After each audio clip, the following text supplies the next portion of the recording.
മത്തായി 7:14 ജീവങ്കലേക്ക് പോകുന്ന വാതിൽ ഇടുക്കവും വഴി ഞെരുക്കവുമുള്ളത്, അത് കണ്ടെത്തുന്നവർ ചുരുക്കമത്രേ.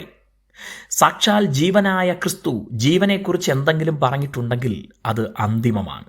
മനുഷ്യർ കൂടുതലും പ്രയാസമില്ലാത്ത കാര്യങ്ങൾ ചെയ്യാനാണ് ആഗ്രഹിക്കുന്നത്. എന്നാൽ മനുഷ്യന്റെ സുവർണ നേട്ടങ്ങളൊക്കെ തന്നെ അവരുടെ കഠിനാധ്വാനത്തിൻ്റെയും പോരാട്ടത്തിൻ്റെയും കൂടെ ഫലമാണെന്ന് കാണാം. ദൈവരാജ്യത്തിനായി പ്രവർത്തിക്കാൻ യേശു വിളിച്ചവരും അധ്വാനിക്കുന്നവരും ഉത്സാഹമുള്ളവരും ആയിരുന്നു. തിരിച്ചടികൾ ഉണ്ടാകുമ്പോഴും മടുത്തുപോകാതെ വീണ്ടും പ്രവർത്തിക്കാൻ തയ്യാറാകുന്നവരെയാണ് ദൈവത്തിന് കൂടുതൽ ഉപയോഗിക്കാൻ കഴിയുക.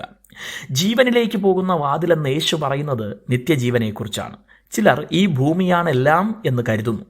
മരണം കൊണ്ടെല്ലാം അവസാനിക്കുമെന്ന് അവർ ചിന്തിക്കുന്നു. എന്നാൽ അങ്ങനെ സംഭവിച്ചില്ലെങ്കിലോ? മരണത്തിനപ്പുറം ഒരു ജീവിതമുണ്ടെങ്കിലോ? അങ്ങനെ ഉണ്ടെങ്കിൽ അതിനായി ഒരുങ്ങുകയല്ലേ ബുദ്ധിയുള്ളവർ ചെയ്യേണ്ടത്?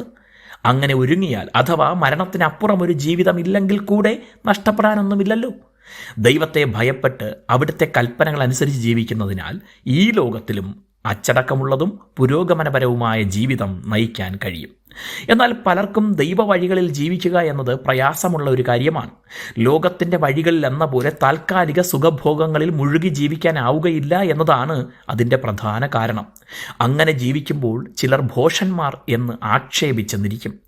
ദൈവത്തിൽ സുഖവും ആനന്ദവും അനുഭവിക്കാനാവുന്നില്ലെങ്കിൽ ക്രിസ്തീയ ജീവിതം കഠിനവും പ്രയാസവുമായി പലർക്കും അനുഭവപ്പെടും. ഇങ്ങനെ പല കാരണങ്ങൾ കൊണ്ടാണ് ജീവന്റെ കവാടം ഇടുക്കവും മാർഗം ഞെരുക്കവുമുള്ളത് എന്ന് യേശു പഠിപ്പിച്ചത്.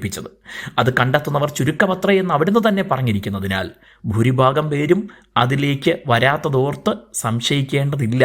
ഈ വഴി സത്യമായും കണ്ടെത്തിയവർ പിന്മാറുകയുമില്ല. God bless U.